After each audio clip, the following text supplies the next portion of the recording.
আপনারা দেখছেন কচুয়া টিভি, খবর যেখানে আমরাও সেখানে। রবীন্দ্রনাথ ঠাকুর নামটা শুনলেই কত কিছু মাথায় আসে, তাই না? কবি, সাহিত্যিক, গীতিকার। কিন্তু সত্যি বলতে তাকে কোনো একটা পরিচয়ে বাঁধাটাই প্রায় অসম্ভব। তিনি ছিলেন তার চেয়েও অনেক বড়, অনেক বিশাল এক ব্যক্তিত্ব। ১৯১৩ ক্যালেন্ডারের পাতায় আর ৫টা বছরের মতোই একটা সাধারণ বছর মনে হতে পারে, কিন্তু না, এই সালটা শুধু ভারতের জন্য নয়, বরং পুরো এশিয়ার জন্যই একটা নতুন ইতিহাস লিখে ফেলেছিল। চলুন জেনে নেওয়া যাক ঠিক কী এমন ঘটেছিল সেই ঐতিহাসিক বছরে।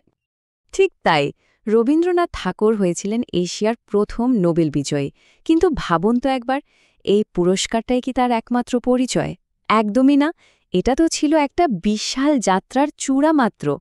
আসল প্রশ্নটা হলো, বাংলার একজন মানুষ কিভাবে এই বিশ্ব মঞ্চে পৌঁছালেন, আর তার কাজের বিস্তারটাই বা ঠিক কতটা ছিল?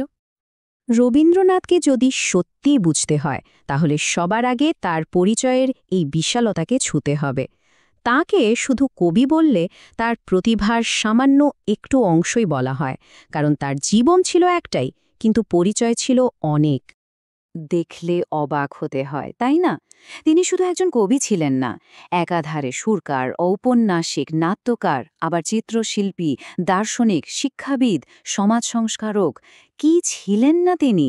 মানে যাকে বলে একজন সত্যিকারের পলিম্যাথ বা বহু শাস্ত্রজ্ঞ, যার প্রতিভা প্রায় সব দিকেই ছড়িয়ে পড়েছিল। এত বড় প্রতিভা তো আর একদিনে তৈরি হয় না, তাই না? এর শিকড়টা ছিল অনেক গভীরে। চলুন আমরা এবার গল্পের একদম শুরুতে ফিরে যাই, জোড়াসাঁকোর সেই ঠাকুরবাড়িতে, যেখানে এক বিস্ময় বালকের জন্ম আর বেড়ে ওঠা।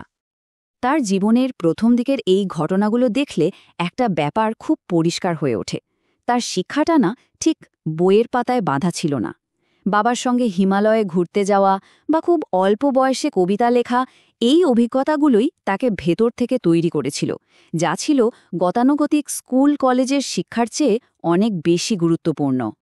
এই লাইনগুলো যেন সেই মুহূর্তটাকে একেবারে জীবন্ত করে ধরে রেখেছে, যখন তার ভেতরের জগৎটা হঠাৎ করে ফেটে বেরিয়ে এলো।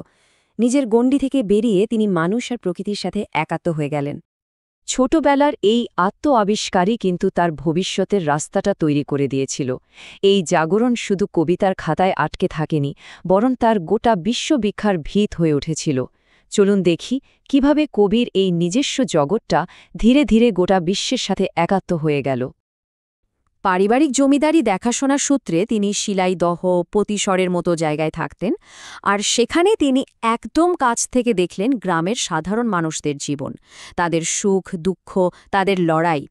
এই বাস্তব অভিজ্ঞতাটাই তার শিল্পকে মাটির কাছাকাছি নিয়ে এসেছিল, যা শুধু কল্পনার জগতে আটকে থাকেনি। আর এরপরই এলো গীতাঞ্জলি। কবি ডব্লিউ.বি. ইয়েটসের ভূমিকা সহ এই কাব্যগ্রন্থটি পাশ্চাত্যের দুনিয়াকে এমন এক ভারতীয় কণ্ঠের সঙ্গে পরিচয় করিয়ে দিল, যা ছিল একই সঙ্গে একান্ত ভারতীয়, আবার বিশ্বজনীন। এটা ছিল তার বিবেকের এক বলিষ্ঠ প্রকাশ। একদিকে তিনি আন্তর্জাতিকতাবাদের কথা বলছেন, আবার অন্যদিকে নিজের দেশের ওপর ঔপনিবেশিক অত্যাচারের বিরুদ্ধে দাঁড়াতেও এক মুহূর্ত দ্বিধা করেননি। রবীন্দ্রনাথের প্রতিভা কিন্তু শুধু লেখা বা সুরের জগতেই থেমেছিল না। তিনি ছিলেন একজন স্রষ্টা, একজন নির্মাতা, আর তার জীবনের অন্যতম সেরা সৃষ্টি ছিল শিক্ষা নিয়ে তার বৈপ্লবিক ভাবনা, যা তিনি শান্তিনিকেতনে বাস্তবে রূপ দিয়েছিলেন। এই ধাপগুলো থেকে খুব সহজে বোঝা যায়, প্রচলিত ব্যবস্থার ত্রুটিগুলো দেখেই তিনি তার শিক্ষা দর্শন তৈরি করেছিলেন। তার লক্ষ্য ছিল এমন মানুষ তৈরি করা যারা পুঁথিগত বিদ্যার বাইরেও সামগ্রিক শিক্ষায় শিক্ষিত হবে এবং বিশ্বমনস্ক হবে। তো রবীন্দ্রনাথের মৃত্যুর এত বছর পরেও তিনি কিভাবে এতটা প্রাসঙ্গিক? তার প্রভাব তো শুধু বইয়ের পাতায় বা গানের মধ্যে সীমাবদ্ধ নেই। চলুন সবশেষে দেখে নেওয়া যাক তার সেই উত্তরাধিকার, যা আজও আমাদের জীবনের সঙ্গে অঙ্গাঙ্গিভাবে জড়িয়ে আছে। ভাবা যায়, একজন মানুষ দুটো দেশের জাতীয় সঙ্গীতের রচয়িতা, ভারতের জনগণমন আর বাংলাদেশের আমার সোনার বাংলা। ইতিহাসে এমন উদাহরণ আর একটিও নেই। আর ভাবুন, জীবনের শেষ পর্যায়ে এসেও তার জানার আগ্রহ একটুও কমেনি। ৬০ বছর বয়সের পর তিনি ছবি আঁকা শুরু করেন, আর বিজ্ঞানের প্রতি তার গভীর আগ্রহের ফসল হল বিশ্ব পরিচয়ের মতো অসাধারণ একটি বই। দ্বিতীয় বিশ্বযুদ্ধের ভয়াবহতা তিনি নিজের চোখে দেখেছেন। মানব সভ্যতার সেই চরম সংকটের মুহূর্তেও মানুষের ওপর থেকে তার বিশ্বাস এক চুলও টলেনি। এই প্রশ্নটি হয়তো রবীন্দ্রনাথ আমাদের সবার জন্য রেখে গেছেন।